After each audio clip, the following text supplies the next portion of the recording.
Good afternoon, everyone. So we are live on Zoom. We are live on Facebook. I just want to say a big welcome and thank you to all our panelists, our esteemed panelists, for joining us here today.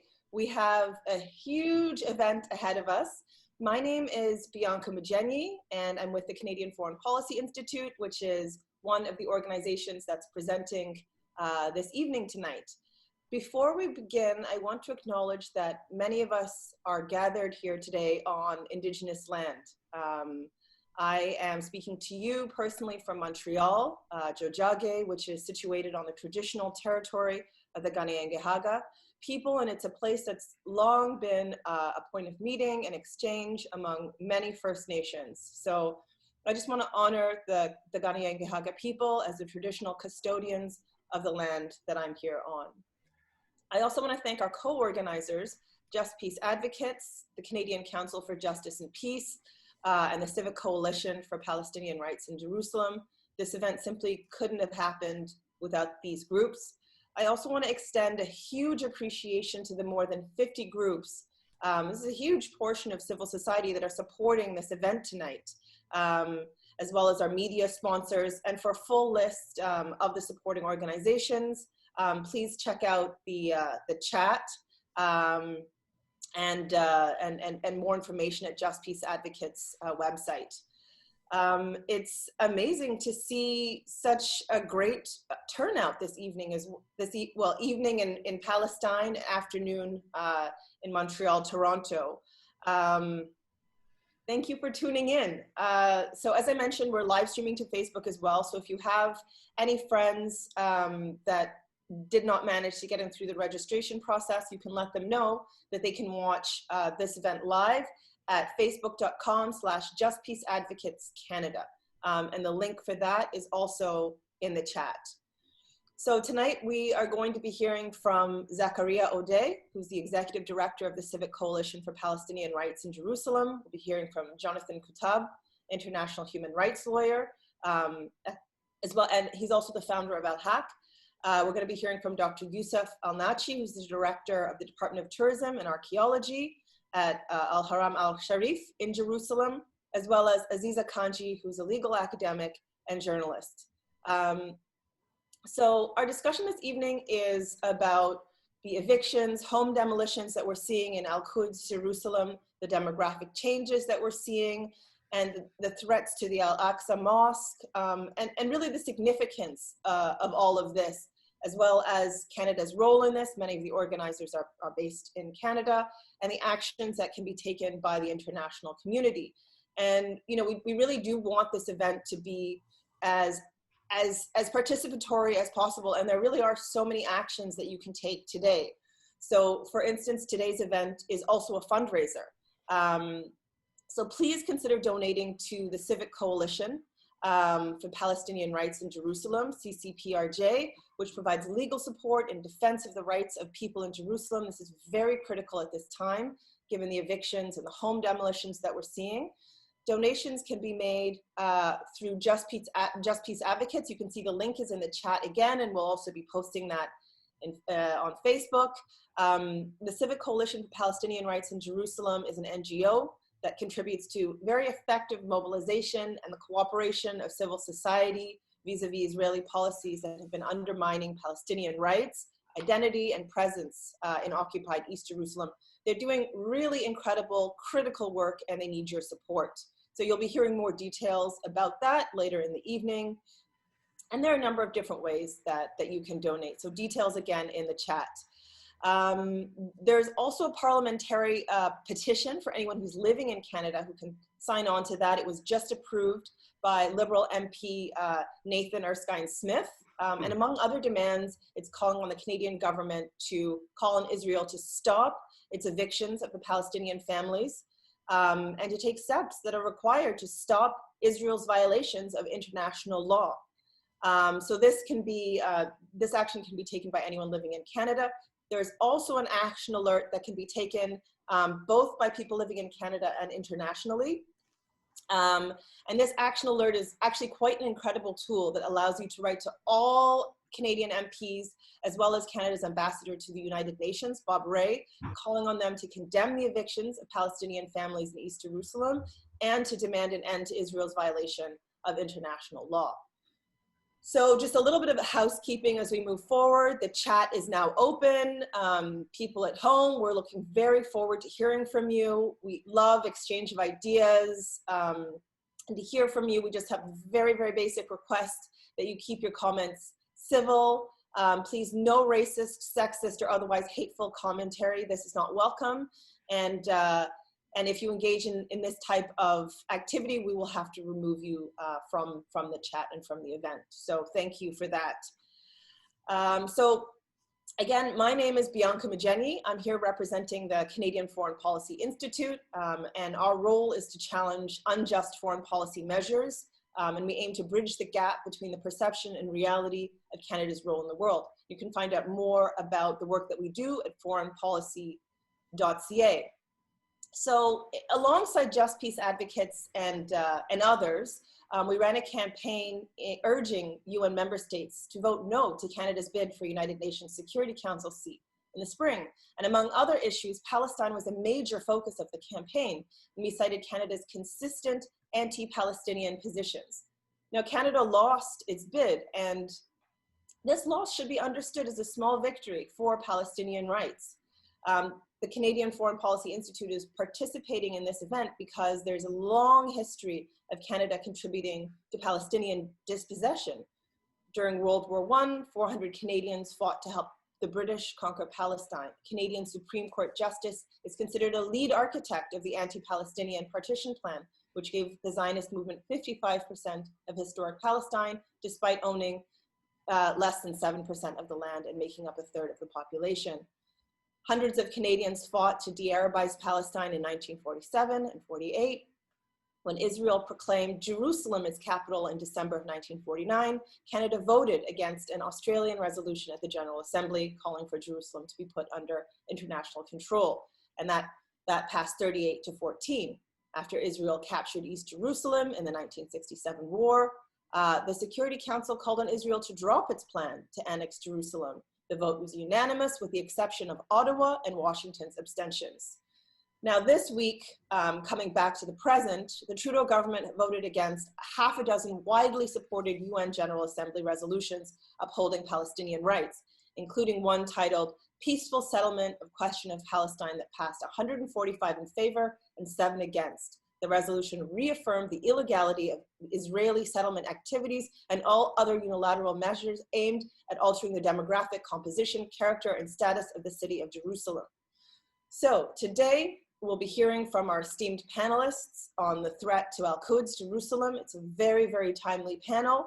We'll then be taking questions from some media and then from the audience. So please use the Q&A and the chat to ask your questions because hopefully we'll have time towards the end to read out and ask the panelists some of these questions. It also gives me great pleasure right now to introduce my co-moderator, Zafar Bangash, who's the director of the Institute of Contemporary Islamic Thought. He'll be kicking us off by sharing the context around the threat to Al-Quds, Jerusalem, and its significance, as well as ways that we can engage and support. So I'm going to hand it over to Zafar. Welcome, Zafar. Thank you very much, Bianca. And before I start, I would like to extend my greetings of salam, which means peace, to all of our panelists, as well as all the other participants around the world. As Bianca, you mentioned, today we have a very, very distinguished group of panelists that are going to take us through this situation in Al-Quds, which is the Arabic word for Jerusalem. And of course, Al-Quds consists or houses the Haram al-Sharif, which is a very, very sacred place for the Muslims worldwide. The Haram al-Sharif, of course, this is the walled compound that houses the Masjid Al-Asqa, which is the first Qibla of the Muslims, as well as the Dome of the Rock, which you see on my right-hand side, as well as many zawiyas and madrasas, etc. It is extremely sacred territory for Muslims worldwide. In the Noble Quran, it is mentioned that the noble prophet was taken on a nightly journey from Masjid Al-Haram in Mecca to Masjid Al-Aqsa in Al-Quds, Jerusalem. And from there, of course, he went on his heavenly journey, which is referred to as Al-Mi'raj. Now, this was a living miracle of the Prophet of Islam. And of course, this entire area, the Haram al-Sharif, is deeply embedded in the psyche of the Muslims, as well as it is a part of a shared memory of the Muslims. And so its defense and preservation is not only the responsibility of the Palestinian people, but in fact of the entire Muslim Ummah. And I'm sure our panelists would be touching on this. Our first panelist, of course, is Zakaria Odeh, who is the director of the Civic Coalition for Palestinian Rights in Jerusalem. He has been a civil society, grassroots activist, as well as human rights defender his entire adult life. He's an expert on the human rights and legal situation in occupied Palestine. He also serves as chair of the board of trustees of the Defense for Children International Palestine, which is based in Ramallah. Now, Zakaria is going to focus on the forced demographic changes that are taking place, the eviction of Palestinians, home demolitions, and settlers moving in, and whatever the situation on the ground is, and of course, the work of Civic Coalition and the need for funds in order to defend the people, the Palestinians that are being forced from their homes in Jerusalem. So, over to you, Zakaria.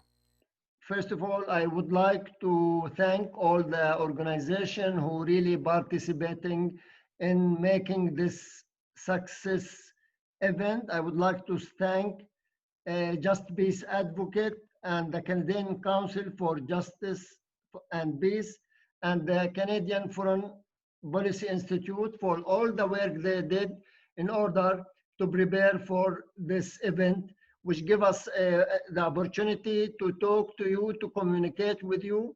And we hope that this will be a useful event or time that by raising the issue related to Jerusalem.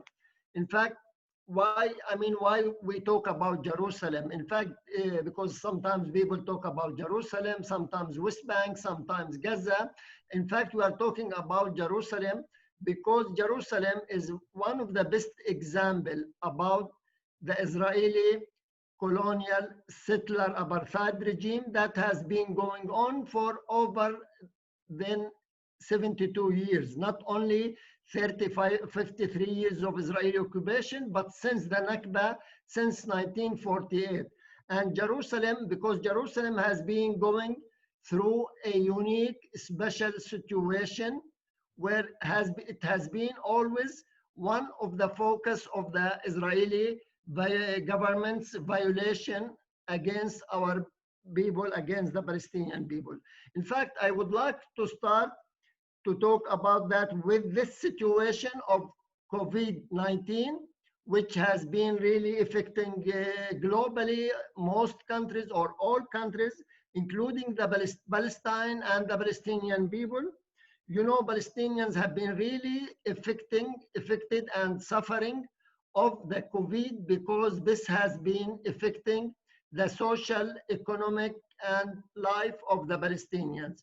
You know, even it's an example for the discrimination because, you know, we had as an organization to struggle to push the Israeli Ministry of Health to open corona test stations in East Jerusalem.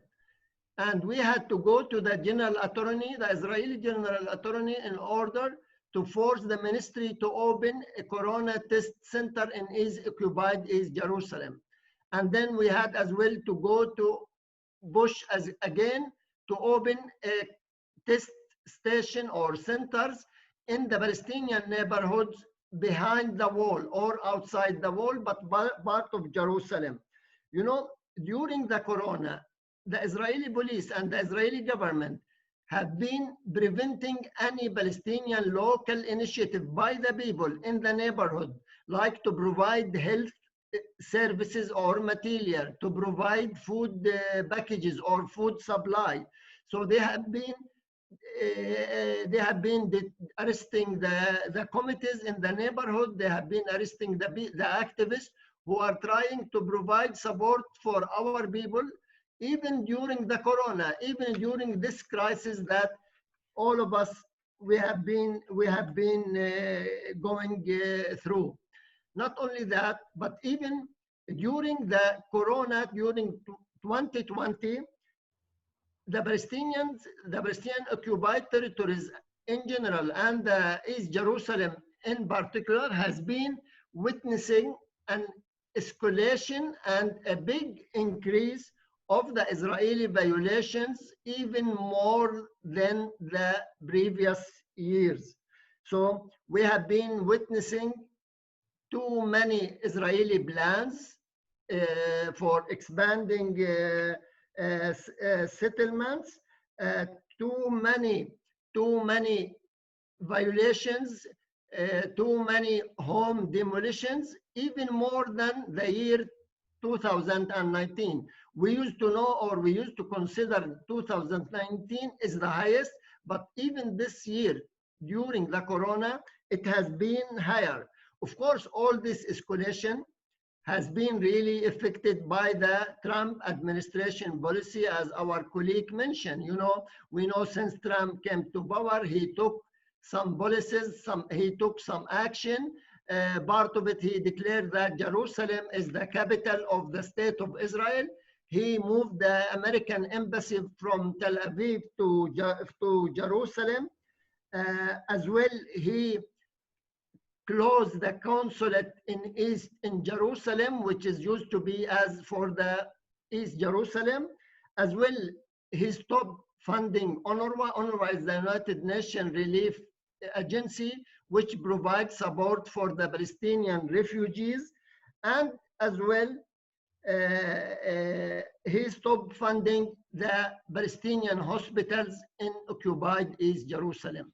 So all this action and all this policy by the Trump administration, it encouraged the Israelis, it gave them more green line to go on and to continue with their violations, to continue with their annexation policy. You know, one of the problems that Jerusalem is facing, because since 19 and makes it's different than the rest of the occupied territories, that Jerusalem, soon after its occupation in 1967, it was annexed by Israel.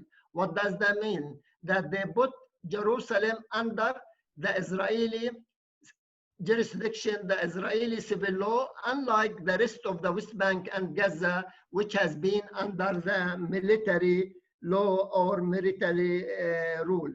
So the Trump policy has really give a lot of support for the Israelis. You know, we used to know and say always the Americans or the American state or is the main alliance to the Israel. But since Trump, we have been witnessing a partnership between the American administration and the Israeli government, especially as you know, we have been really facing the right wing and the alliance between the right wing and extreme right Israeli government for the last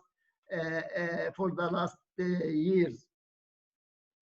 You know, more than that, in addition to that, you know, we have been seeing or we have been facing the what's so-called the American proposal or the historical deal, what he called it, the historical deal for the Palestinian-Israeli conflict. You know, this deal really which support or encourage the annexation of the occupied territories. It encouraged the annexation of the Jordan Valley. It's really encouraged the annexation of Area C, which is nearly 40% of the occupied territory. You know, where all the settlement. It denied the Palestinian right for self-determination, and even it doesn't address or it doesn't talk about it will cancel the Palestinian state, the future Palestinian state. So this American policy or this American proposal, which has been put, or the American has been trying to force the Palestinian to accept, but all the Palestinian, all the groups, the Palestinian Authority, the Palestinian group have been against the American historical, what's so-called historical deal, and they have been rejecting all this policy by the Americans and the Israelis. So with regard to this violation or these policies that has been really increasing or it has been escalating by the Israeli institution, the Israeli government, one of the main policy is land confiscation and building settlements. So during, as you might know, by now, Israel or the Israeli government is controlling and using 87% of all the land of occupied East Jerusalem. So 1/3 of the land has been confiscated for building Israeli Jewish settlements. In East Jerusalem, there are 15 huge settlements. There are nearly 220,000 Jewish settlers who they are living in East Jerusalem. But with the year 2020, there has been, the Israeli municipality of Jerusalem and the Israeli planning committee, they have been approving over 6,500 settlement units only in occupied East Jerusalem.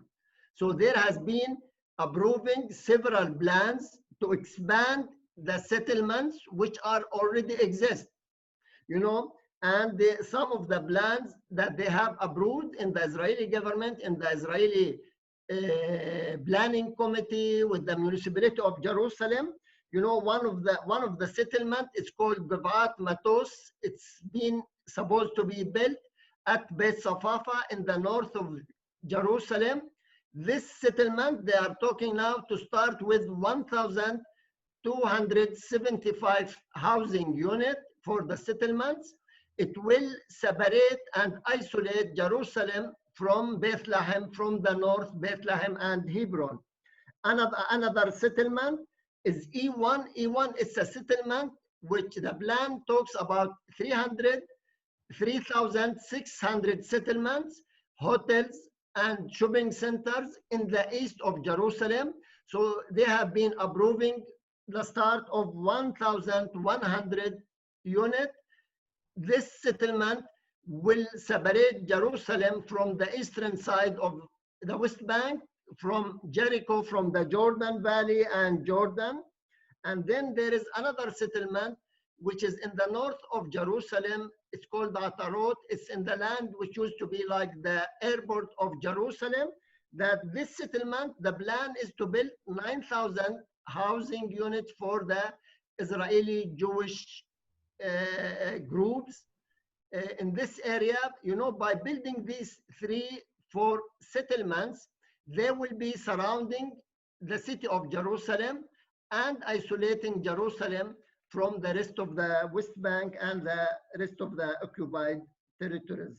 So in addition to that as well, Ramat Shlomo, Abu Ghneim, and what they are trying to achieve now? Now they are talking about Greater Jerusalem. Greater Jerusalem is the city of Jerusalem. They want to add to the city of Jerusalem 3 major blocks of settlement, one in the south called Gosh Atzion, in the east E1 Ma'ale Adumim, and in the north Givat Ze'ev. And part of this Greater Jerusalem, they want to remove 3 Palestinian communities or neighborhoods that are part of Jerusalem. They want to remove them from being part of Jerusalem. By doing that, what they are trying to achieve, always in all the Israeli policies, there is what we call it the demographic element or the demographic objective. Always they try to achieve Jerusalem with a Jewish majority and vis-a-vis a small minority of Arab Palestinians. So by doing that, there will be 80% Israeli Jewish and 20% Palestinian Arabs. And this is the main strategy, is the main strategy, the big picture that Israel has been working or trying to achieve in East Jerusalem. Of course, now with all this land confiscation and land control, this has been affecting the housing right for the Palestinians. As we said, only 13% of the land of East Jerusalem is left for the use of the Palestinians, for building, for housing, for commercial. And in addition to the shortage of land, we have been, people in Jerusalem have been facing a lot of restriction on obtaining building permits. It's a very complicated, it takes a long time. I mean, it costs a lot of money just to get the permission to build a house. So it is very complicated, it's nearly impossible. And because of that, people, they have no choice, they build without a permission. In East Jerusalem, there are nearly 20 to 22,000 homes or houses that have been built without a permission. What does that mean? According to the Israeli law, all these houses must be demolished. People can't get permission. There is no permits, that they don't provide the people, the community, with permits. But if you build without a permit, your home should be demolished. So just to mention some numbers, in 2020, the Israeli municipality, they have been demolishing 161 structures, including 120 residential houses, making 328 people homeless, including 182 children. Can you imagine? I mean, this is only until October of 2002. In 2019, they demolished 265 structures, including 169 residential homes, and they displaced 328 people, including 190 children. So this is just the numbers about the home demolition that has been going on. As I told you, we used to consider 2019 is one of the highest in the rate of demolition, but even in spite of the corona and what's going on now with all this situation, there has been an increase more than in 2019. There has been an increase in home demolition. And there are several homes or neighborhoods in East Jerusalem that are under eviction. One of the neighborhoods is Sheikh Jarrah. It's one of the neighborhoods we are providing legal aid. This Sheikh Jarrah, there are 68 families that they are under the risk of eviction because there are some Israeli settler group, they claim they own the land. So there has been many rulings in favor of the settlers, and they have been evicting their families. Just during September, October, and November, there were 3 eviction orders against 12 families from Sheikh Jarrah. 87 people, including 35 children, now they are facing the eviction at any minute. So what we have been struggling to try to prevent the eviction of these families from their home. I mean, this case has been going on for more than 15 or 20 years, and the lawyers, I mean, the legal institution are trying to prevent the eviction of these families. Al-Bustan Silwan is another neighborhood. It's in the south of the old city. It has been targeted by the settler movements. Al-Bustan is 130 family, 88 buildings. There is a demolition order for all the buildings and all the neighborhood. You know why?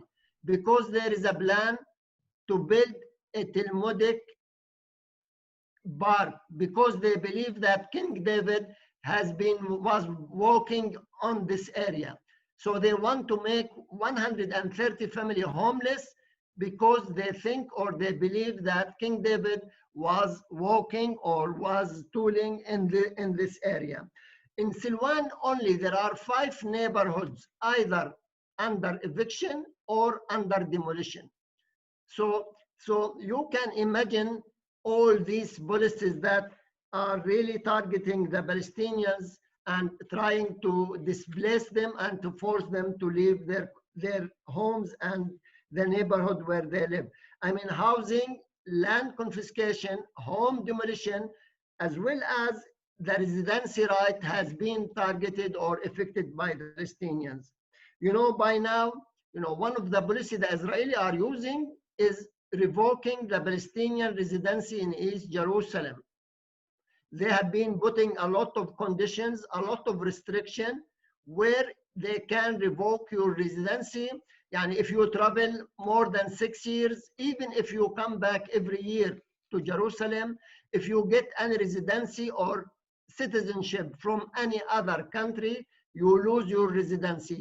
If you leave even the city of Jerusalem and you go and live in Bethlehem or Ramallah, because, for example, there is a shortage of housing, the housing very expensive in East Jerusalem, they revoke your residency. Can you imagine? Nobody can go from Jerusalem and live in Bethlehem, which is only 5 kilometers from the city of Jerusalem, because the Israelis, they can revoke their residency and they lose their right from being residents of Jerusalem. You know, the numbers talk about there are nearly 14,650 Palestinians from Jerusalem. They lost their residency because of that. You know, they added to that there was a resolution in the Knesset in 2019 where they gave the Israeli Minister of Interior the right to revoke any Palestinian Jerusalemite residency for their political activities. Can you imagine? Yani anybody.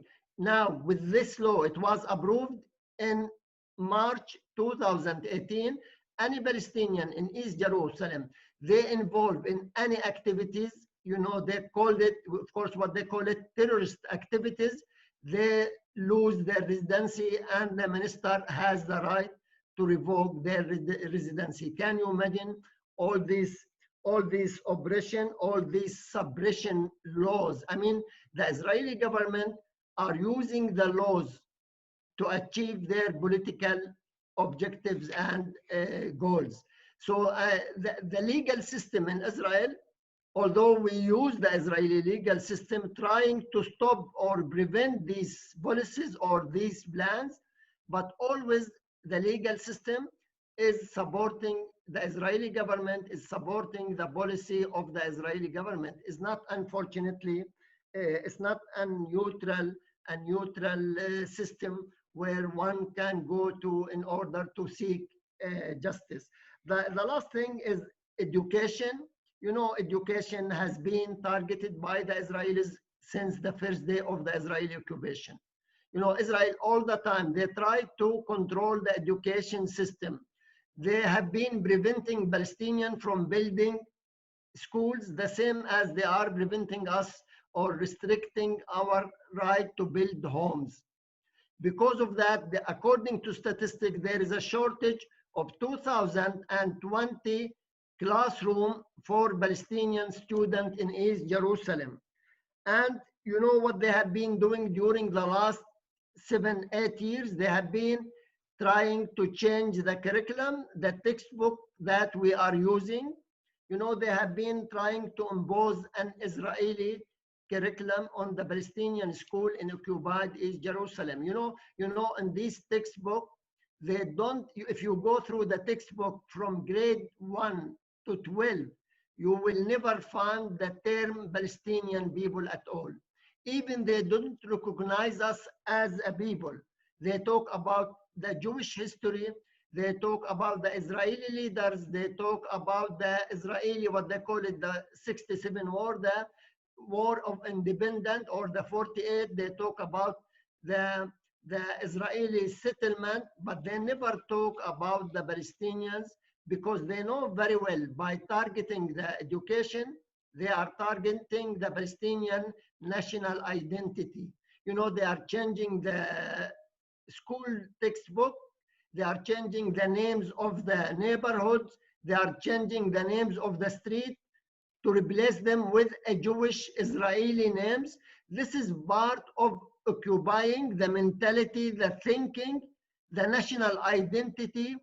You know, it's one of the most dangerous threat that Palestinians in Jerusalem are using, that they are trying to force them to lose their national identity, their history, their narrative, their all what's related to them as a Palestinians.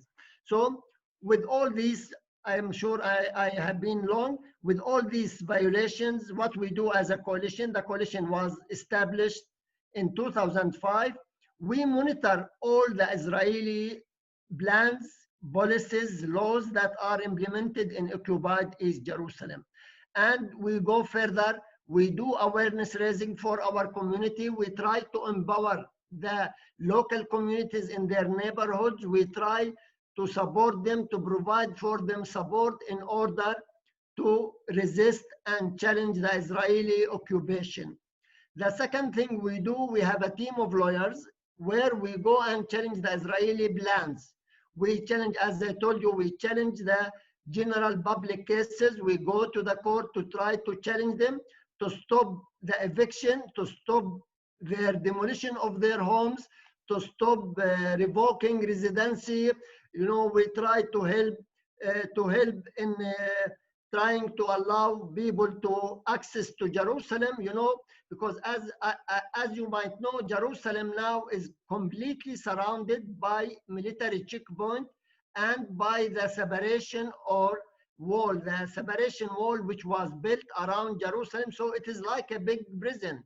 And by doing that, they deny the right of 4 million Palestinians from the West Bank and Gaza to access to the city, to access to the holy places, to Al-Aqsa, to the church, to the Holy Sepulchre Church, and to Al-Aqsa Mosque, and to the holy places by the closure of Jerusalem. Nobody can access unless they obtain a permit from the military, Israeli military administration, which is very difficult and very complicated.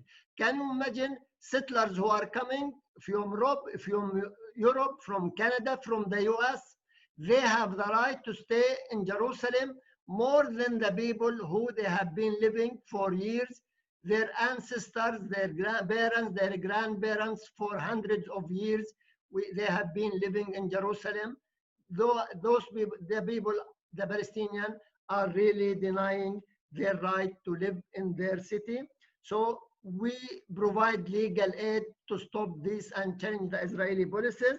Then the last thing, we do international legal advocacy. We work with the United Nations, we work with the UN mechanism, with the Human Rights Council in Geneva, with the European Union, with the European state, with the European diplomatic and the international diplomatic missions in Palestine, you know, because we know that it is a political problem and we need the support of the international community and the international mechanism to stop all these violations and to stop all this continuous Israeli policy.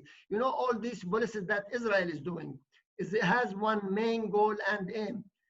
What we are going through, we are really going through, or we are facing a colonial settler apartheid regime, which aiming to force displace the people, our people in Jerusalem, and a policy of population transfer.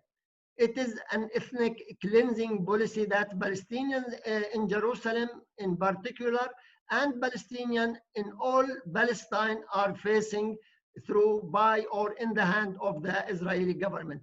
So the last thing is really the way your work and our trust is in you as activists, as groups, as supporters, to put pressure to support our struggle, to support our people in our struggle against Israeli colonization, occupation, racism. You know, it's not only we are facing ethnic cleansing and displacement and population transfer, but as well we face discrimination and apartheid in all our daily lives. So thank you for your work, and we hope that through your work you put pressure on the Canadian government, on other governments on you as well to take action to stop and put pressure on Israel to stop all these policies and all these violations. Thank you very much. I just want to thank you so much, Zakaria, for your incredible words, and really looking forward to hearing more from you in the discussion, which is upcoming. Our next speaker is Yousef Al Natshi. Yousef was born and raised in Jerusalem.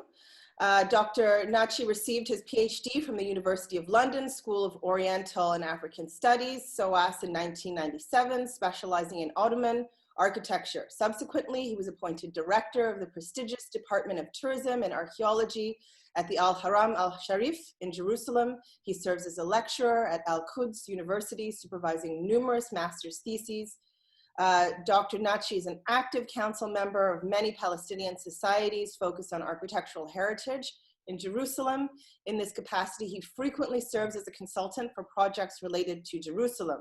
Dr. Natshi has published several books and more than 60 articles focused on Jerusalem's architectural heritage, including the well-received architectural survey of Jerusalem's Ottoman architecture published in 2000, and the recently published book entitled The Discovering of Jerusalem's Secrets, Walking Trails Through the Old City and Beyond. We are so excited to have you here.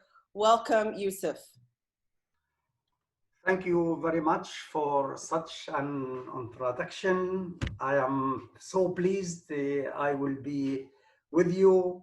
Thank you very much for organizing, for inviting me, and being between Zakaria and Jonathan. It is a virtue, and I hope that in my speech it will be enjoyable, informative, and I am ready to any comments or questions. However, speaking about a city with such a deep heritage, with a tremendous really narrative, it's really a challenge to put it in about 15 minutes or 20 minutes. But depending on your insight and in your background, I hope that I will try to touch as much as possible what is expected from me. And what I understand from the organizer, that I supposed to give a brief idea about the city, really uniqueness, about the importance of al-Haram al-Sharif, al-Quds in general, and then to tackle the threats or the dangers which is surrounding the Al-Aqsa Mosque and the old city of Jerusalem in general. I would like to say that really Jerusalem is a unique city. And so far, until recently, I used to say to my audience, to my visitor at Al-Aqsa Mosque, or to my students, that this city has been sanctified 3 times. But more recently, in my just last book, I started something else, or I really emphasize new things, that this city actually has been sanctified 4 times, because from its first construction and from its really beginning, which used to be 2000 years before BC, which has 400 years, 4,000 years old, the city, actually the Canaanite city, was named Jerusalem, the city of Salim or Shalem. And from this name, Urshalim or Jerusalem or Yerushalayim has been taken. And we know from many few scholars who says that the name of the city, Jerusalem or Salim, it means that this Salim is the god of the city who protect it. And it is really understandable or understood as being the a star in the sky. And I have a witness from Franken, one of the scholars who really concentrated his work about Jerusalem as early as possible. He says, I cite, it is pretty possible that certain ideas which considered Jerusalem to be the spiritual center of the universe could be retained back in the Canaanite period, even before David has really occupied the city. So this is the face of the city from its beginning. It is really attached, connected with religion, with spirits and spirituality. And surely later, this city has been 3 times sanctified by the Abrahamic religion or the monastic religion, Judaism, Christianity, Islam. It is so important for all the followers of these 3 religions. And it's really a city which I grew up and consider, though it is grounded in earth, but surely its roots really are attached to heaven. Why? Because whenever you speak with a person who consider Jerusalem is his city, his identification is holiness, always he is trying to convince you that the city has a unique status, being so important, so vital for the narrative, for the principles of Judaism, Christianity, and Islam. It is a city really which has occupied the minds of the people all over the time. It really inflamed writers and inspired poets, which make them to comply as much as possible literature about this city. So the city, though it is in earth, but it is rooted in the sky or the heaven, and always whenever you speak to someone, he is really safe. And it's not an odd to consider it like this, because from its really hills, from the Mount of Olives, we know that Jesus Christ had ascended to heaven. Also, Muhammad, peace be upon him, also has his main vital miracle in the minds and the face of the Muslims, really on its spot. However, what I would like to say that Jerusalem is a city for the monastic, for the 3 religions, but these 3 religions really, through history, has competed first with the pagan religion and the principle, and then also the city really suffered from their rivals and from their certain attitude, which we recently witnessed the utmost of the selectiveness and the being Jerusalem identified just by a group or a sort of religion, not to be as a city of peace. However, what I would like to say that the city is so important, as I mentioned, but in my speech, in my brief speech, I would like to concentrate on Islam, not because it's Christianity or Judaism is not important, but because it's the limited of time and because the suffering is really for both, but most concentrated in Al-Aqsa Mosque.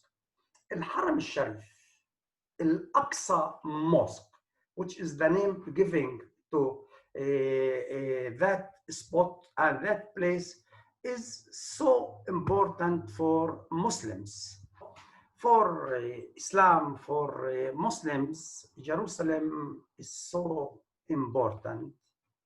Why it's so important? because according to Muslim beliefs, it's holiness.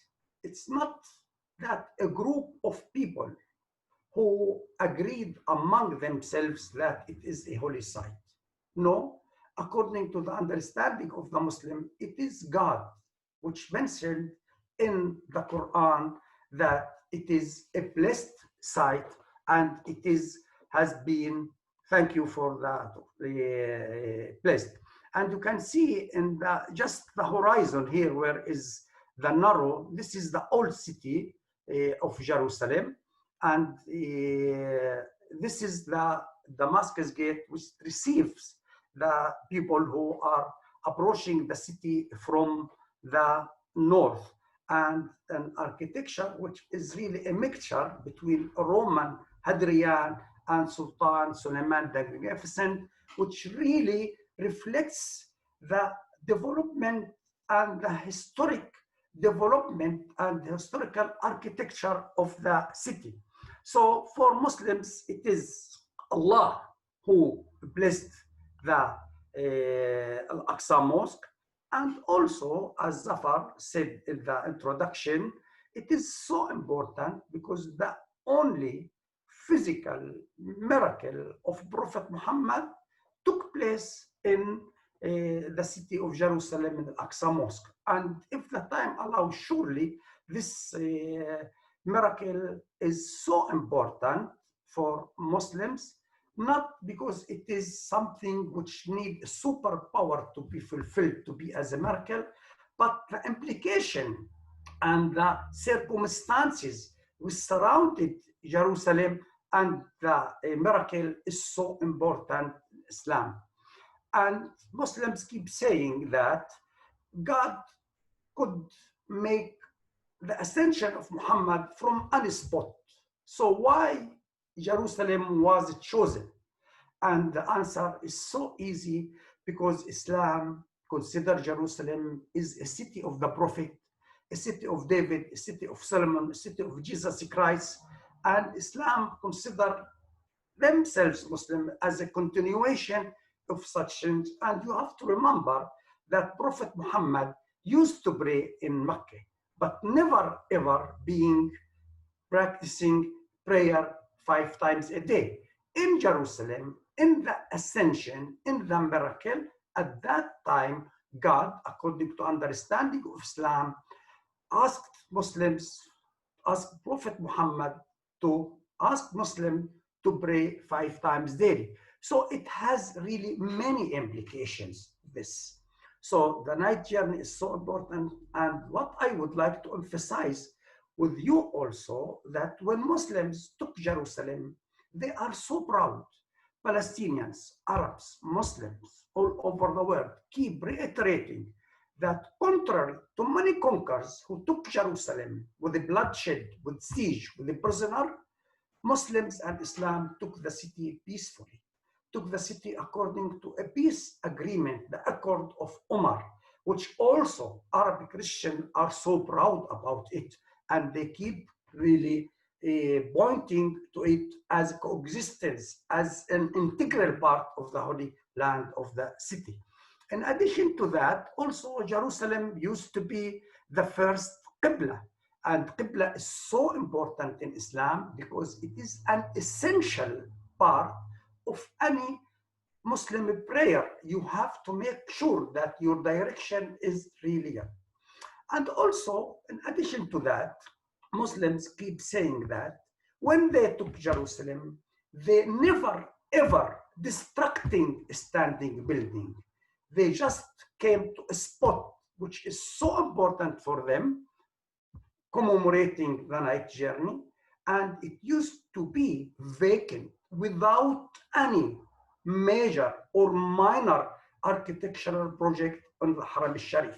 Since the destruction of the city by Titus 70 AD, we don't know so far, according to best of the archaeology and travelers, about any architectural project apart from having a small pagan temple in the area of Al-Aqsa Mosque. We don't know who really constructed it, when it was disappeared, and so far for these reasons and taking the city in a peaceful agreement, and since the Christian community continued to live in Jerusalem, the only suitable space need to develop used to be al-Haram al-Sharif. So sometimes I am approached with some questions which keep saying, weren't the Muslims sensitive enough that they choose to build just in the site where the temple, according to the Jewish point of view, has been? And we answer them simply, this is a holy site for Muslims, and this area was neglected for 550 years. And this is all the really treatise says about it. So taking in consideration the Qibla, the Isra Mi'raj, the blessing of Allah, the attitude of Umar, the peaceful attitude of Umar, Jerusalem really considered in the heart of the Muslims, and it is really architecture. However, to sum up also about the importance of the city, it is also connected and considered to be the homeland of Ibrahim, which is considered to be the father of the Arabs, and it is also something. What I would like to say that also Muslims consider Jesus Christ as prophet, and in the Dome of the Rock, which is the most important building in Jerusalem, Jesus Christ is mentioned, his mother Mary in the inscription also, and that really is something, though there are certain different, but it is so respected difference that we don't know any other holy site as important as the Dome of the Rock, which really narrate about Jesus Christ and its nature, and about his mother Mary as an example of really good manner and ethics. Jerusalem is so important, not just from religious point of view, in fact, it is also in the minds of the local Jerusalemists who used to live in Jerusalem before 1,000 years. There is a very important witness, which I would like to read for you, just very brief, to show that it is not just the religious dimension which belongs, which Palestinian, which Arabs, which Muslims really admire Jerusalem. No, it is also their city, their social life.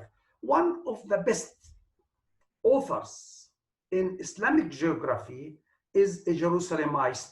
His book is considered one of the best, if it is not the best, among the Arab geographical book.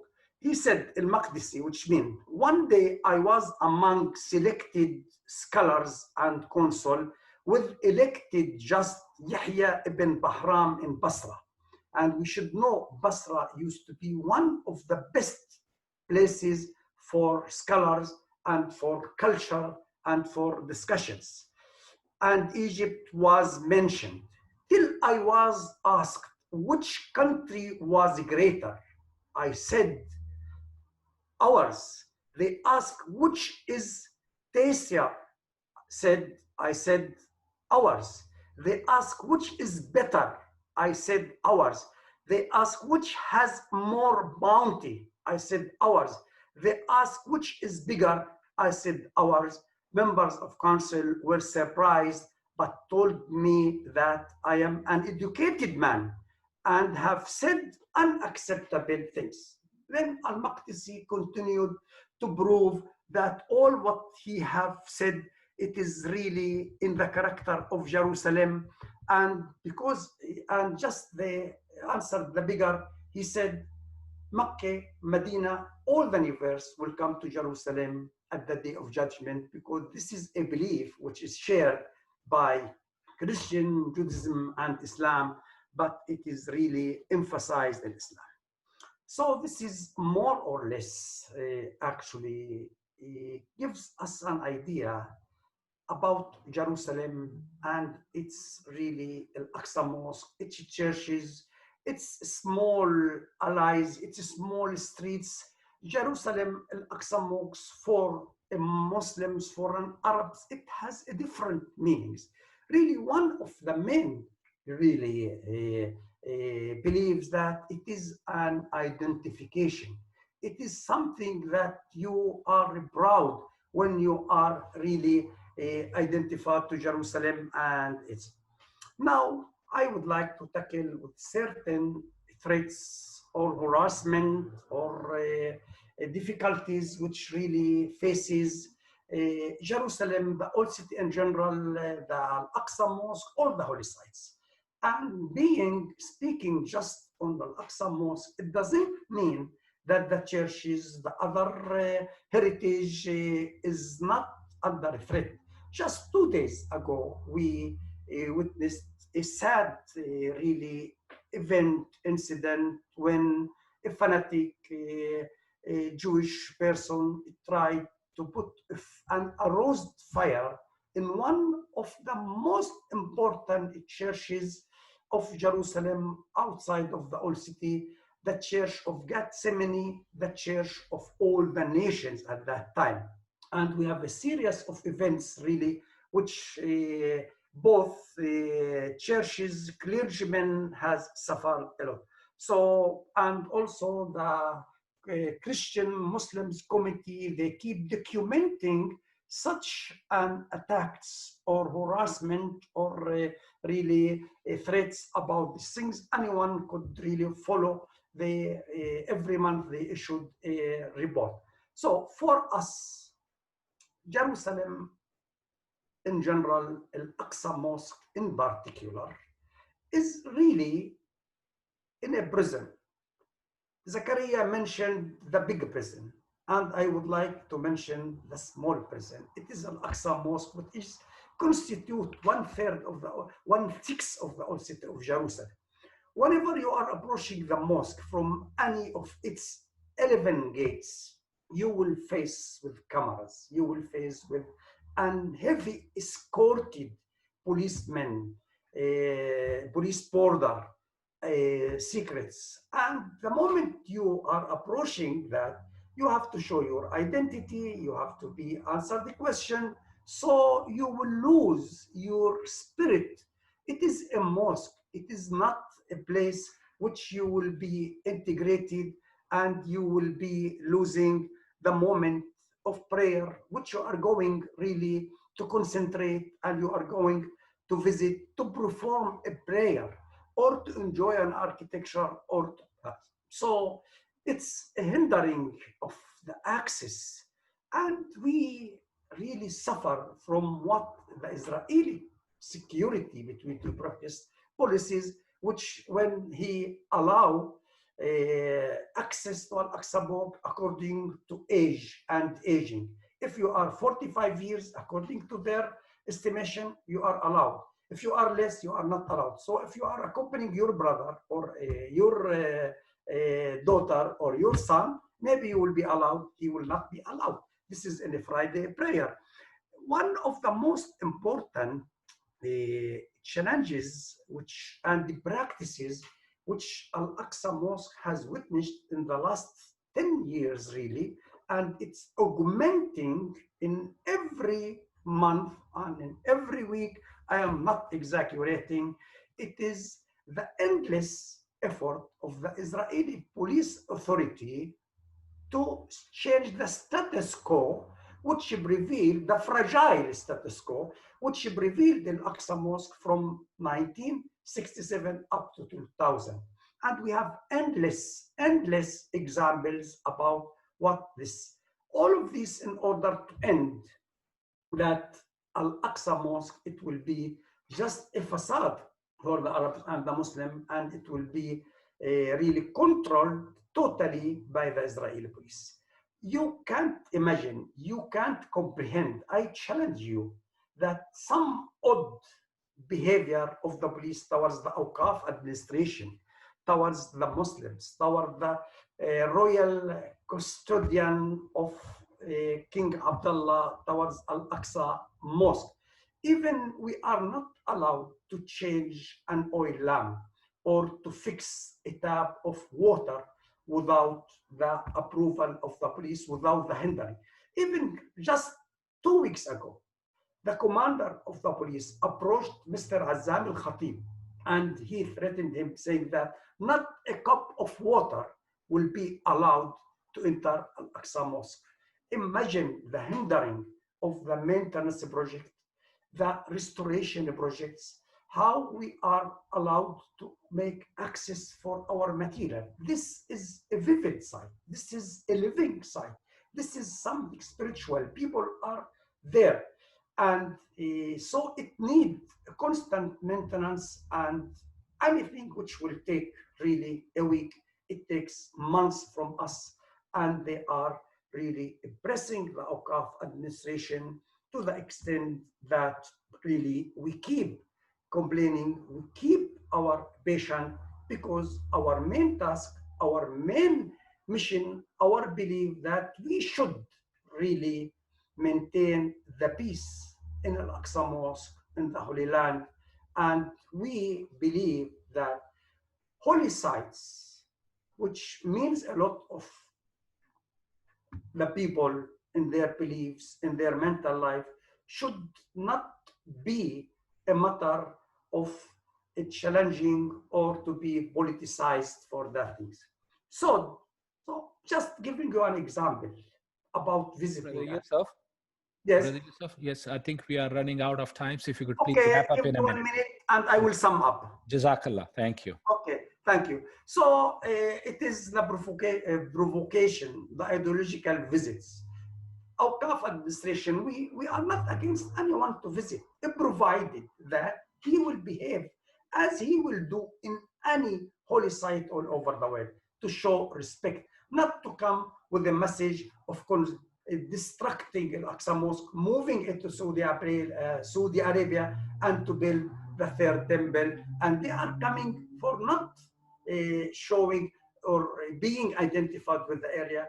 They are coming in order to really make more steps to rebuild the third temple, which an issue which really occupying and terrifying the Palestinians who are really responsible for Al-Aqsa Mosque. And to sum up, the tunnels, the excavation, the challenge, the battle about the landscape of the city, the appearance of the city, the nature of the appearance, all of these are daily matters which an art historian or the Awqaf administration or anyone who cares for the spirit of Jerusalem, its past, its recent, will take really. The challenges are so much, and some of the photographs which I tried to bring with you show certain evidences about the fears, the threats, and the situation in Al-Aqsa Mosque, which is really a mini picture about the situation in Jerusalem, in the Palestinian territory also. And thank you for your patience. Thank you, Dr. Yousef, for that very enlightening presentation regarding al-Haram al-Sharif in Al-Quds, Jerusalem. And now we move to our next panelist, who is Jonathan Kuttab, who is the co-founder of the Palestinian human rights group Al-Haq and co-founder of Non-Violence International. A well-known international human rights attorney, he has practiced in the United States, Palestine, and Israel. He serves on the board of Bethlehem Bible College and is president of the board of the Holy Land Trust. He's also a co-founder and board member of Just Peace Advocates, a Canadian-based human rights organization. And of course, Jonathan has just written a new book. It's called Beyond the Two-State Solution, a link for which is available on our webinar website. And Jonathan Kuttab's decades of legal advice and creative activism has led him to write this very important book. He says, to change the future, we must change the conversation. So, Jonathan, over to you. Thank you very much. First, I want to say how impressed I am with a very large group of participants from all over the world. I'm equally impressed that they are willing to be on Zoom for such a long time. I know how tiring it is. And my contribution will be to try and limit myself strictly to the time, however difficult that is, and to also strictly limit myself to the topic, which is the specific dangers to Al-Aqsa and to Jerusalem. I will speak specifically from the perspective of the legal arrangements and the international law that applies to Jerusalem. Jerusalem, and speaking now about East Jerusalem today, is in a very unique and very difficult position, because Israel illegally and contrary to international law has annexed Jerusalem without fully annexing it. They created a special status for it, whereby they apply Israeli law and sovereignty to it illegally, but they don't grant rights or citizenship to its population. Instead, they treat them as residents, but not citizens. And they work very hard to try and deprive them even of that residency. They also prevent the Palestinian Authority, as well as the rest of the Palestinian community, to have contact with and support for and access to Jerusalem. They even passed a law preventing the Palestinian Authority from having anything to do with Jerusalem. And any activity that takes place in Jerusalem can be shut down just by claiming that the Palestinian Authority supports it, even in a moral sense of the word. So the people in East Jerusalem, there's about 350,000 of them now, are truly orphans. They don't have a government to support them. They cannot have even the Israeli government, unlike citizens of Israel, because they don't accept that it has been a part of Israel. They can't connect and continue with the West Bank or with the Palestinian Authority. They don't have their own leaders in any way, and only civil society like Zakaria's coalition of civil society can provide them even the very basis for everyday life. So it's a very difficult and unique position, but at the same time, they are an integral part of the Palestinian people, and they feel the burden of maintaining the Palestinian character of Jerusalem, and especially its holy sites. So this is the first point that I wanted to make, how difficult it is to be a Palestinian today in East Jerusalem. The second point that I want to make is that the status of Al-Aqsa Mosque and the Dome of the Rock is such a difficult position, because when Israel first occupied East Jerusalem, they were very careful. They did not want to come into conflict with the Islamic world. Zionism, as a basically political movement, it's not a religious movement, did not want a religious conflict over the holy site. In fact, they announced that people of the Jewish faith are not even allowed on the mosque for fear that they may desecrate it by stepping over what could be the Holy of Holies in ancient times. So the state of Israel as a political entity initially did not want a conflict over the holy sites. There was a very small, tiny minority of fanatics that were very carefully watched by the Israeli government, who really wanted to destroy the holy sites and to build a third temple. But they were considered a fringe minority. This, however, has changed. And this is where the danger that we feel today comes from. This has changed because of two reasons. First, Israeli policies have moved towards the extreme right. Religious fanatics who are used to be a small fringe minority have now become an accepted part of the government. And in fact, they have become the ones who dictate to the government what to do when it comes to especially Jerusalem and the holy places. This is really scary because their brand of religious fanaticism is less religious than it is nationalistic. They feel the power of their control over the holy site, and they want to exert that power. While there are some secular Israelis and hopefully some people in government who realize how dangerous it is to turn this into a religious war, but they say, why not? Maybe we can do it. Maybe we have the power to do it.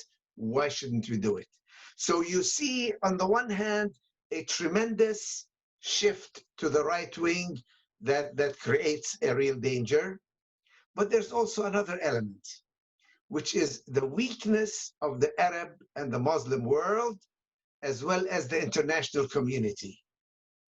The international community has specifically failed to put any controls over Israeli excesses. Every time Israel does something in Jerusalem or in Palestine, the United States is there to provide a veto at the United Nations. It is there to prevent bringing action in international fora. Governments in the last 4 years, especially with the Trump administration, as well as the Canadian government, which has really broken with its own traditions, has broken with the international community, and joined the United States in providing basically a carte blanche for Israel to do exactly whatever it wants to do with little or no restriction whatsoever on what it can do. So when you have a failure of the international community to act, a weakness of the Arab countries, especially when some of them even begin the process of normalization without addressing the justice issues of the Palestinians, the average Israeli says, why should we care? Why should we care about international law? Why should we care about the Palestinians and the residents of Jerusalem? Why should we care about Muslims and the Muslim world? They are willing to normalize their relation with us. And even if they don't normalize, they are willing to be quiet and to allow us to do everything we want. That creates a situation of impunity, that we can violate international law without paying a price. We can violate the feelings of Muslims and Christians throughout the world without paying a price. We can do whatever we want without any consequences. So the combination of right-wing behavior together with immunity and impunity towards international law creates a tremendously dangerous situation. Now, I can tell you specifically about the consequences. What does that mean when that happens? I can tell you about the suffering of the Palestinians, because by applying Israeli law without providing protections or political rights to Palestinians in East Jerusalem, that means that they cannot build without a license from Israel. They cannot gather or carry out their normal activities without Israeli approval. They cannot even obtain assistance from others because they are being cut off, as I said, and they are being orphaned. So the result, of course, is what we see. We see people being shot and killed. We see houses being destroyed. We see zoning and planning that favors the Judaization of the city of Jerusalem. We see an openly declared policy that this state is of the Jews and for the Jews and only for the Jews. It is not an issue of sharing with other people. It's not an issue of faith communities being together and acting together on the basis of equality. No, it is based on exclusivity. This is ours and ours alone. This belongs only to the Jewish people. And I say that knowing that those who are proponents of this view are not speaking out of a religious Jewish interest, but rather out of an interest of power and control. This is ours and ours alone. That being the situation, it is really a very difficult and a sad situation. Jerusalem should be a city of peace. Jerusalem should be an open city for people to join. Jerusalem should be a light to the nations instead of being the exclusive control. Now, as a student of history, I know that throughout history, different denominations, different religions have claimed the city of Jerusalem in the name of their God. And they have persecuted those of other religions. The Crusaders did it, where they persecuted the Jews, the Muslims, as well as Christians who are from different denominations, because their interest was, in the name of God, to carry out political acts of control and imperialism.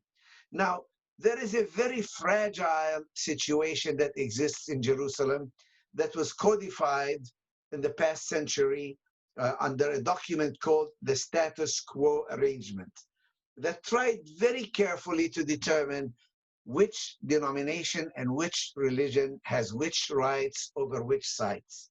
And that is a situation that has been more or less workable and acceptable. Any attempts to change that by means of force, because we are in power and we are in control, threatens a very fragile peace. So with this, I will end. As I promised, I will keep myself to my time. There are many issues to be raised, and I'm sure many questions to be raised. But I want to thank those who put this together, thank the organizations who supported it, and thank all of you who are listening for this long time. Thank you. So our next speaker, I'm delighted to introduce, is Azeezah Kanji. Azeezah is a legal, academic, and journalist. She received her Juris Doctor from the University of Toronto's Faculty of Law and Masters of Law, specializing in Islamic law from the School of Oriental and African Studies at the University of London. Azeezah's work focuses on issues relating to racism, law, and social justice. Welcome, Azeezah.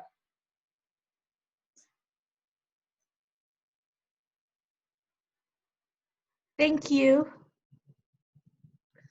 Thank you, Bianca, and the organizers, my fellow panelists, and thank you to all of you who are here today sharing virtual space in resistance of the politics of erasure that prevails in Israel's policies against the Palestinians. I want to begin with salam, words of peace, and the most important word of peace is to say that I will be keeping also my comments brief today. We are gathered here to talk about the assault on Al-Quds, literally the holy city. And so we must also remember that for those of us who are here in Canada, we talk about the assault on Al-Quds on land that is seeing a continual assault on the sacred sites and land and spaces of the indigenous peoples who have been the guardians of these territories for many thousands of years. I'm speaking to you from Toronto, which has been the territory of the Anishinaabe, the Haudenosaunee, the Huron-Wendat, the Mississaugas of New Credit for many thousands of years. But all across this land that now calls itself Canada, indigenous nations from the Secwepemc and the Wet'suwet'en resisting colonial pipelines, to the Haudenosaunee at 1492 Landback Lane, to the Algonquin Moose Protectors, all across this land that now calls itself Canada, indigenous peoples are resisting the politics of indigenous erasure and the desecration of land, water, climate, and ecosystems that lies at the very heart of all systems of settler colonial rule from Turtle Island to Palestine. Across the Canadian political spectrum, we constantly hear this refrain over and over again, that Canada and Israel are ideologically united and are bound by deep values that they share. We should take the self-description and the self-identification seriously because it tells us something very important about the regimes of violence that connect these two systems and these two states. For example, in the Memorandum of Understanding implementing the Canada-Israel Strategic Partnership, which articulates the desire for Canada and Israel to work closely together on issues of defense, counterterrorism, border security, and public safety. In this Memorandum of Understanding, it begins by stating that Canada and Israel are, quote, built on a shared commitment to a common set of core values, principles, and interests, such as democracy, free markets, security, peace, justice, human rights, and freedom. This absolutely exemplifies the long trajectory of colonial discourse using ideas such as democracy and human rights and freedom and weaponizing them to justify systems of oppression and dispossession against the colonized. We get a better idea of what these terms mean in the lexicon of colonial discourse when we look at the practices that connect Canada to Israel in the names of these values. What does democracy mean? Democracy means that Israel, this state which meets the legal definition of apartheid, is constantly exalted in Canadian discourse as the only democracy in the Middle East. While at the very same time, Canada refuses to recognize the outcome of the exercise of Palestinians' democratic will when it goes against the interests of the state of Israel, and simultaneously, the Canadian political and media class ignores the democratic will of the Canadian people who overwhelmingly support justice for Palestinians, instead maintaining this artificial consensus of absolute solidarity with Israel that enables impunity for its international crimes. Free markets. Free markets in this context means the removal of any barriers to enrichment from the dispossession of the Palestinian people and the settlement and annexation of their lands. For example, in the Canada-Israel Free Trade Agreement, which permits goods that have been manufactured in Israel settlements to be accorded the preferential treatment of goods that have been manufactured in Israel, in contravention of this basic principle of international law that no state should recognize as lawful a situation created by a serious breach of international law, which includes Israel's policies of occupation. And yet the Canadian government is going to court in order to ensure that wines made in Israel settlements can continue to bear the label "Made in Israel," in violation of this basic principle of international law that states must distinguish between goods made in illegal settlements versus goods made in Israel. And so while there was outrage recently about Mike Pompeo going to Israel and saying that goods in settlements should be able to bear the label "Made in Israel," this extremist position of the United States is what Canada has been permitting to do all along. Security. What does security mean in the context of colonial discourse? Security means that the same Israeli companies that have profited from building the illegal separation wall that mutilates Palestinian territories and separates Palestinian communities from each other and steals Palestinian lands, the same company that has profited from building this wall is the Canadian subsidiary of which provides the perimeter securing equipment for Corrections Canada, for the prisons and jails that continue to incarcerate ever-growing numbers of Indigenous and Black people in Canada. This company, Senstar, boasts about producing enough fencing to encircle the globe once over. And truly, this is fencing that connects Canada to Palestine. What if this value of peace that unites Canada and Israel? Peace here really means little more than the violent pacification of resistance to oppression, exemplified in the Canada-Israel relationship in the trading and circulation of police tactics between Canada and Israel, as well as the circulation and trading of weaponry, so that the drones that terrorize the people of Gaza are fueled by engines that have been made in Canada by Pratt & Whitney Canada. And now those same Israeli companies that make those drones are pitching them to provide them to the Canadian military here in Canada in order to secure Canada's own colonial sovereignty. Justice, the value of justice. What does justice mean? Justice means that those who exercise solidarity with the most basic rights of the Palestinians are punished, whether if not in the court of law, in the court of media, or the court of public opinion, or the court of politicians, or the court of parliament. Palestine solidarity is punished, while Canadian courts exercise all means possible to prevent corporations' violations of Palestinian rights from being heard in Canadian courts, while at the same time the Canadian government has been working to thwart Israel being brought before the International Criminal Court for its war crimes and crimes against humanity. In its letter to the ICC, the International Criminal Court, encouraging it not to open a case into Israel's violations of Palestinian rights, Canada stated that this would be inappropriate because Palestine is not a state, and therefore the court should have no jurisdiction over these crimes.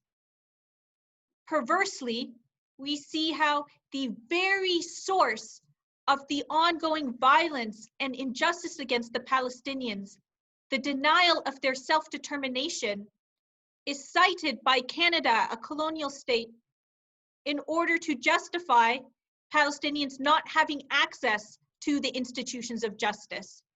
And so the very source of the harm is being used as a reason to perpetuate it. Then there are human rights, this value of human rights that Canada and Israel share.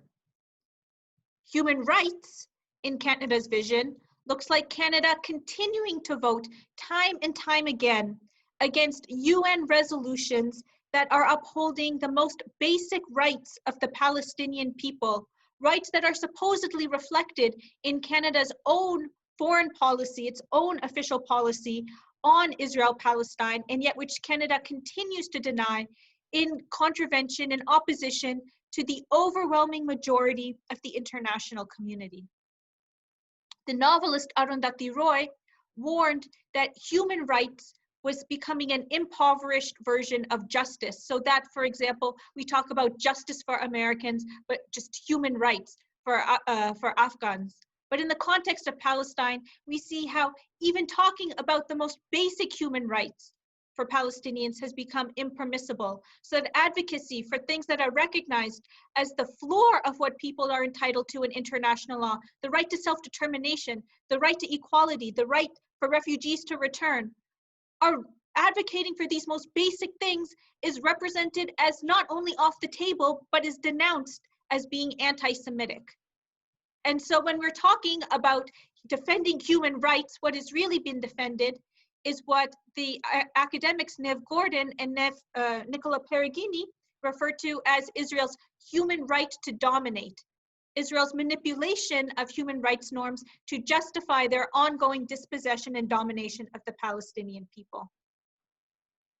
This brings us to the last value that Canada and Israel claim unites them, the value of freedom, which we see really means little more than the freedom for Israel to continue its policies of apartheid and annexation by stamping out the freedom of Canadians and people around the world to protest and speak against these violations.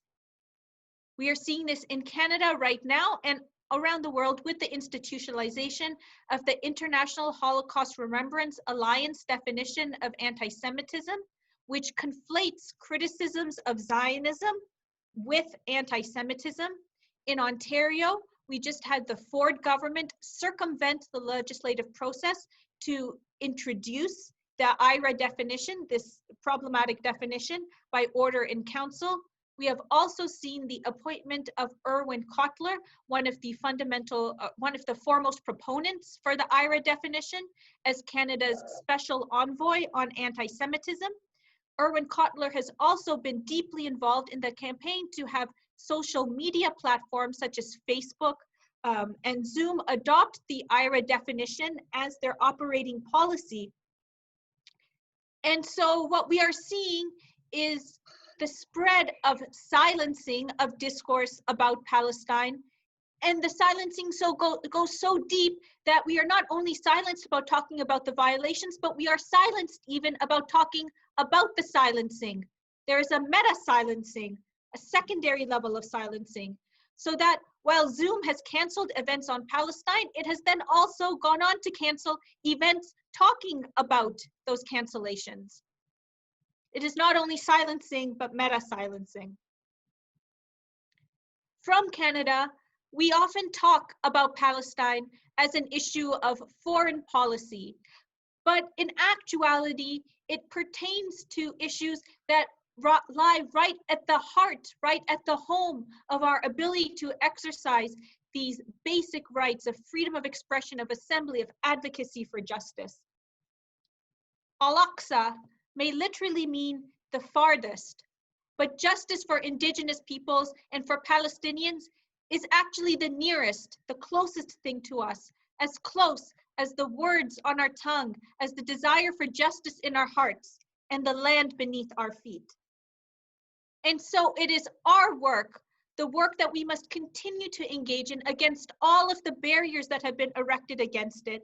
It is our work to continue to unpick and to undo these threads of violence that connect and sustain settler colonial rule from Turtle Island to Palestine. Thank you and salam alaikum. So we're now moving on to the Q&A portion of the evening. And we have a few journalists that are interested in talking to our panelists. And so we're going to be unmuting their microphones so that they can ask their questions. So the first question, the first journalist that we're going to call on is Maksud from Crescent International there. Can you hear us? Actually, Bianca, we're going to Dawood Kuttab first. We have Dawood unmuted, and then we'll proceed to Danielle. Okay, Dawood, please ask your question. Hello, thank you so much. The outlet that you're here representing. Thank you so much. I work for Arab News and the Al Monitor in Washington. My question is to Azeezah. A great speech. I thank you very much for it. But on November 20th, the Canadian government reversed its normal stand on Palestine and broke with the US over settlements. Can you explain to us why that happened? Is it a result of change happening? Why is the Canadians finally seeing the light? Thank you for that question. Being here in Canada, I don't feel like the light is actually so bright. The pressure on the Canadian government was great to distance itself from the populist and overtly racist policies of Donald Trump, and so it had it voted in favor, for example, of one UN resolution in favor of the self-determination of the Palestinian people, but it very quickly followed that up with a series of votes against UN resolutions supporting the rights of Palestinians, including a resolution Bianca mentioned in her introduction, a resolution that prohibits and condemns the annexation of occupied territory, which is in gross contravention of basic international law. There was a petition or a pledge that was circulated by Canadians for Justice and Peace in the Middle East recently, asking MPs to sign on to a pledge against Israel's annexation of Palestinian territory. It was signed by a majority of candidates, or of MPs from the NDP, which is our most left-leaning federal party. It was signed by Green MPs, but it was only signed, to my knowledge, by 2 Liberal MPs from the party that's currently in power in Canada. And so while Canada may have made some symbolic gestures against settlements in order to distinguish itself from the policies of Donald Trump, in actuality, the de facto support for the settlements unfortunately continues. Thank you so much for your question, Dawood. The next journalist that we'll be hearing from is Daniel Z from the Canada Files. Daniel, please unmute yourself and ask your question. Welcome. So that was a very powerful speech. That was a very powerful and beautiful speech by Azeezah. And my question with regards to the eviction panel is, recently we've seen the growing weaponization of anti-Semitism to suppress pro-Palestinian discourse.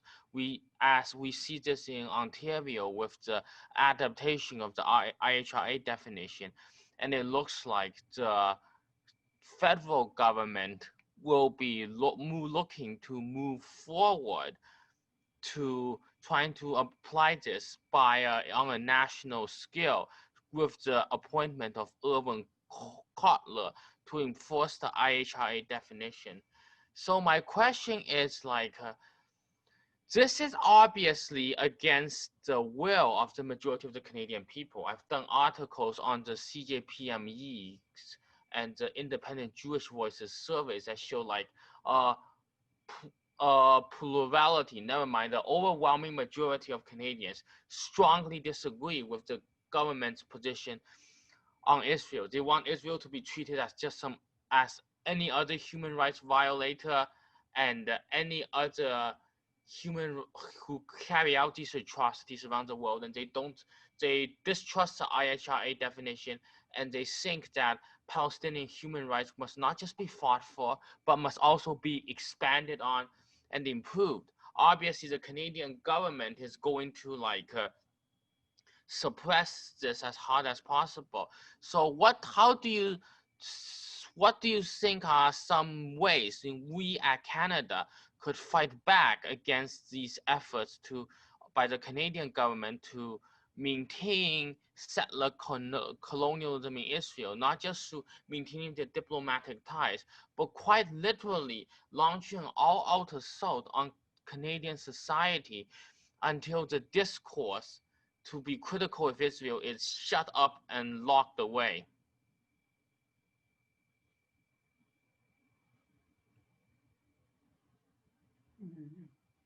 So, yeah. So should I can start with that?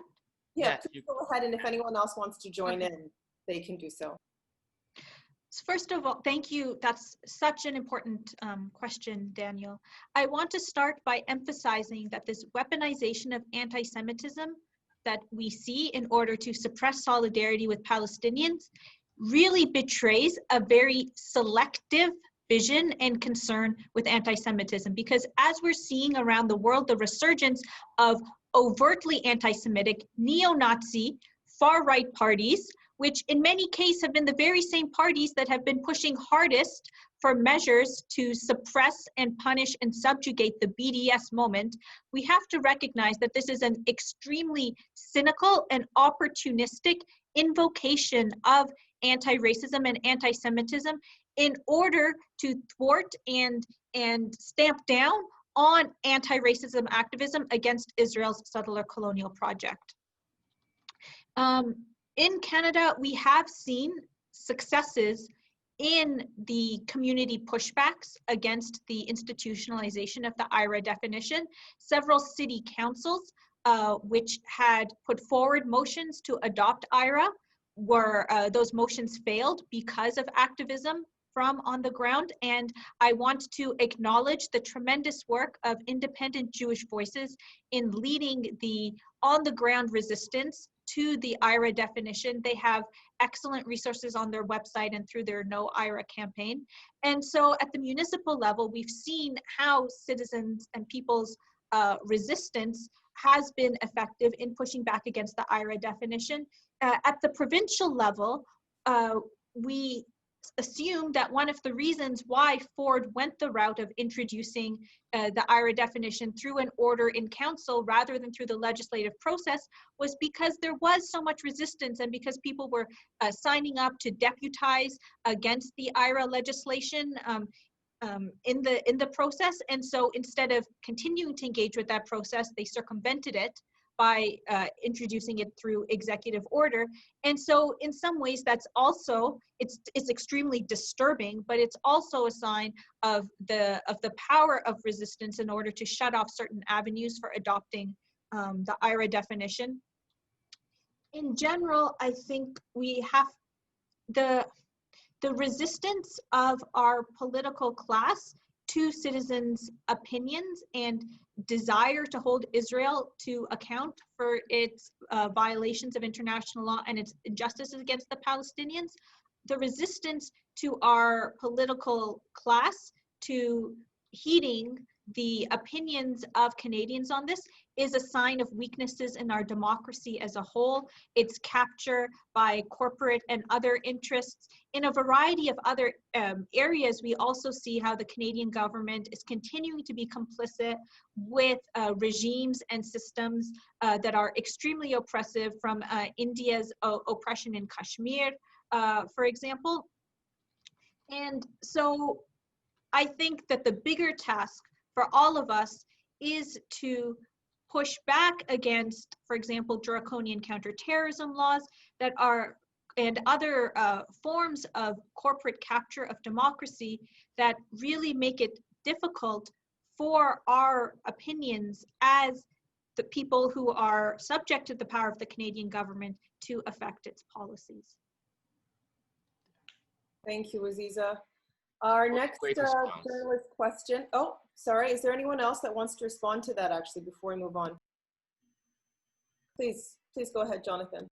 I think we see a very important phenomena which is going to be increasing in the coming days. I think the Zionist narrative, which used to be prevailing throughout the Western world, is now weakening tremendously.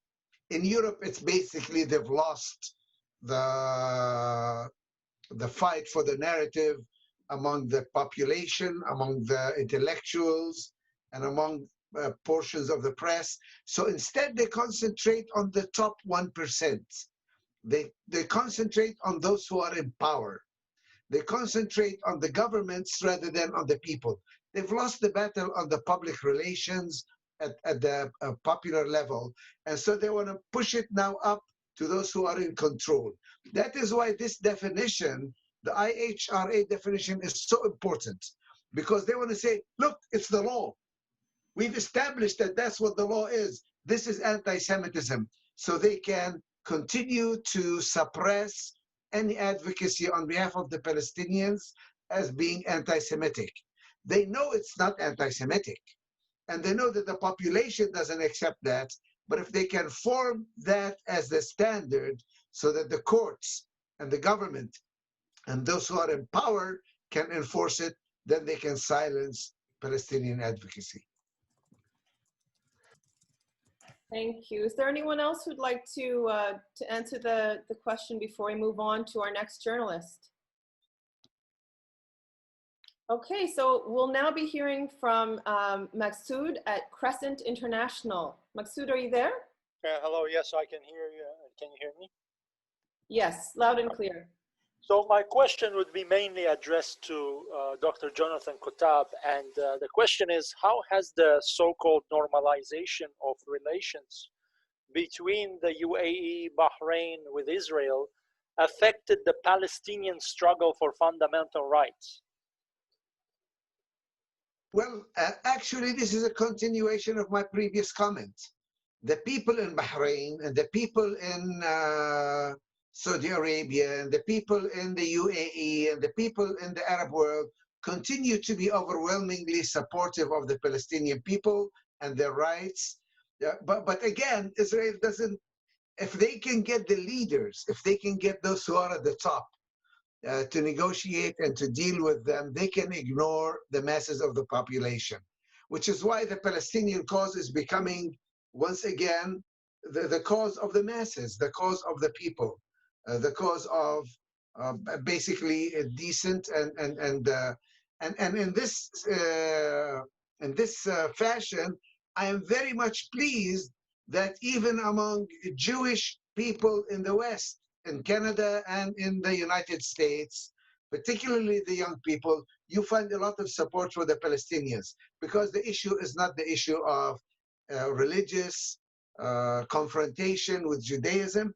It's an issue of Zionism, and it's a violation of human rights. Many people, I think, even among the Palestinian community, counted on the solidarity of the Arab people. And it's time for us to realize that that solidarity comes from the people, not from the governments. The governments may all end up normalizing with Israel, but the people continue to believe in the justice of our cause. Thank you so much, Jonathan. And thank you to Maksud for your question. So we are actually, it's 3 p.m. So we don't have very much more time today in terms of our program. We have so many brilliant questions from the audience. I'm only going to ask one of them because we have run out of time, and that is going to be directed to all panelists, which is, what steps can people outside of Palestine take to prevent Israel's illegal acts?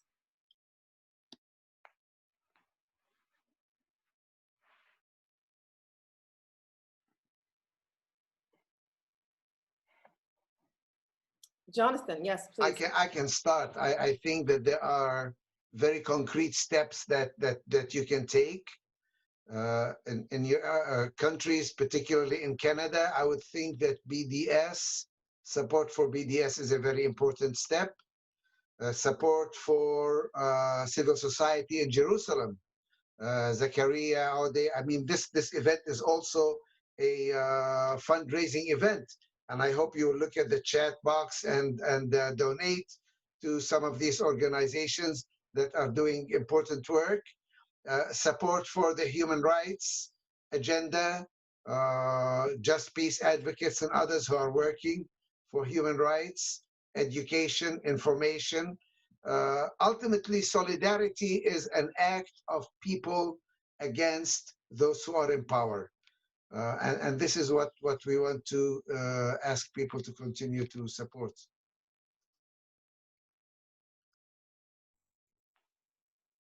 Oh, is there anyone else that would like to answer that? Yes, yes, please, Yousef. Hello, yes, you hear me? Yes, yes, we can hear you. Yes. You know, I think we believe with all these violations, with all these Israeli atrocities, with all these Israeli policies that has been going on for more than not only 53 years of Israeli occupation, but even 72 years of Israeli Nakba and displacement for the Palestinian people.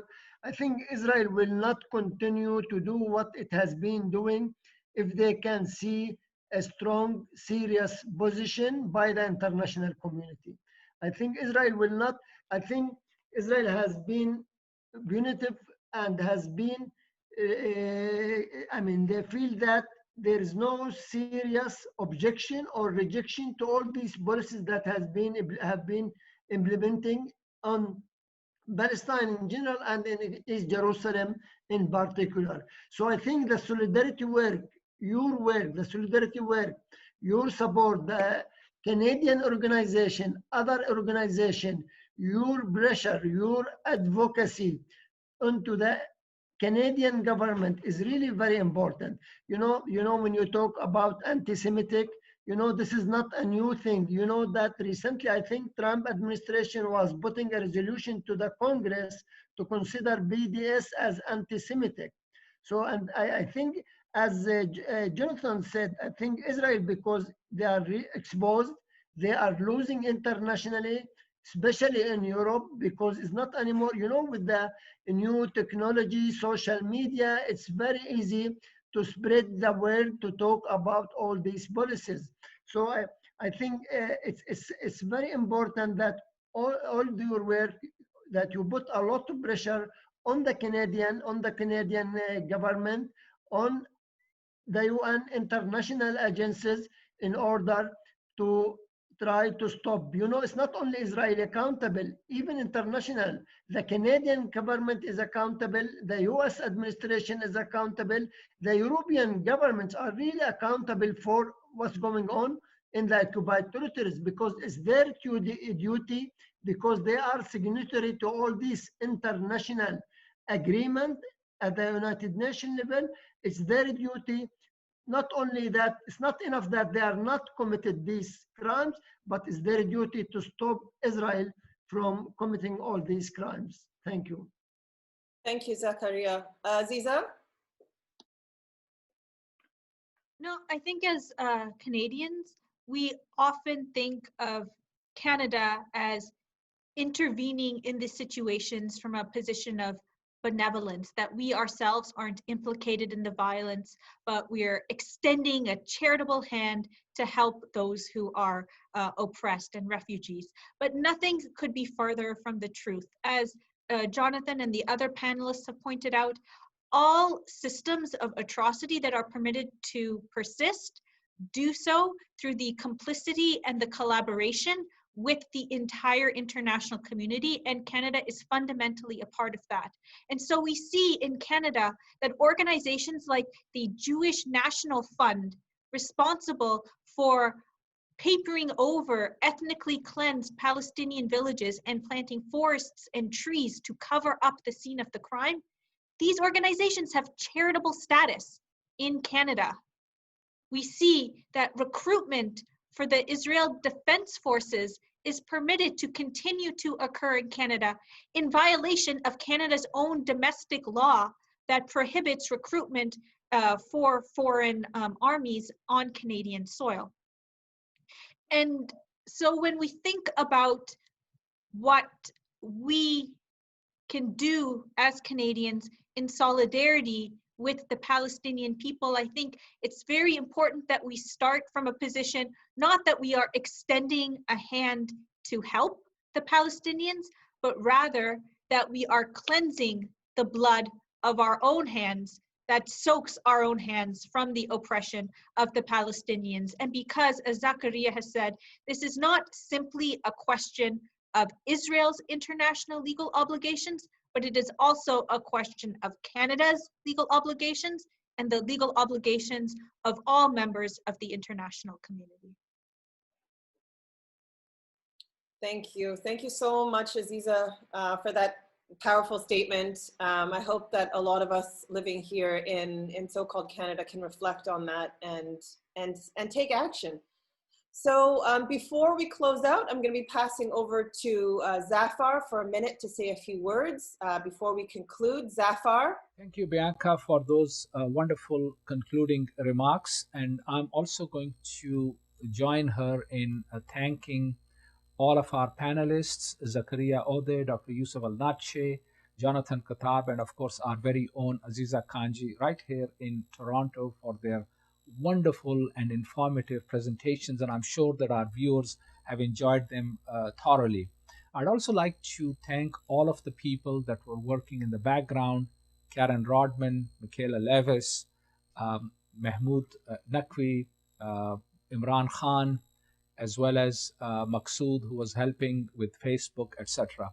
All of these wonderful people have been making sure that our webinar goes smoothly. Of course, we have had some technical glitches, but beyond that, things have been working okay. And of course, we found that we had participants not only from here in Canada, but also the United States, Ireland, England, France, Sweden, and then all the way across Africa, in Nigeria, as well as South Africa, and a number of organizations that sponsored this webinar, more than 50 all around the world. We are very grateful for them, and we hope that you have found it informative and that you will continue to propagate the information that has been contained in this webinar by our very, very distinguished panelists. So thank you for being with us. May God bless you. Thank you. So as we close, I mean, it really has been an extraordinary evening. Such a lively discussion. I'm so sorry we didn't get to all the audience questions. There was just a lot tonight. I learned a lot. There's a lot of people who joined us. There were close to 200 people on Zoom. It was shared over 60 times on Facebook as of the beginning of this. So hopefully hundreds and hundreds were watched there as well. Just want to extend a huge thank you to our panelists, Zakaria, Yousef, Jonathan, Azeezah. Thank you for your insights, for your knowledge. Thank you to my co-moderator, Zafar. Again, thank you to the audience. Thank you to Karen, Michaela, Mahmoud, who've been making sure that everything works so smoothly in the background. Thank you to the journalists for coming and asking your excellent, timely questions. Also want to thank all the sponsoring and endorsing organizations. Please find out about who they are, support their work. And again, donations can be made. Remember, this is a fundraiser to the Civic Coalition for Palestinian Rights in Jerusalem. You can go to justpeaceadvocates.ca to donate. These funds will be provided in their entirety to the Civic Coalition for Palestinian Rights in Jerusalem to support the critical legal defense work that's happening now. There's more actions to take. Sign the petition, the parliamentary petition, write to your MPs using our action tool. You can find out more about Just Peace Advocates at their website, foreignpolicy.ca, to find out more about the CFPI. I'm wishing you all an absolutely wonderful afternoon if you're in Canada, and a wonderful evening if you're in Palestine, and to all the rest of you all around the world. That's it for our program today. Thank you so much. Goodbye, everyone. Thank you. Thanks a lot. Good afternoon. Thank you, everyone. Thank you. Thanks.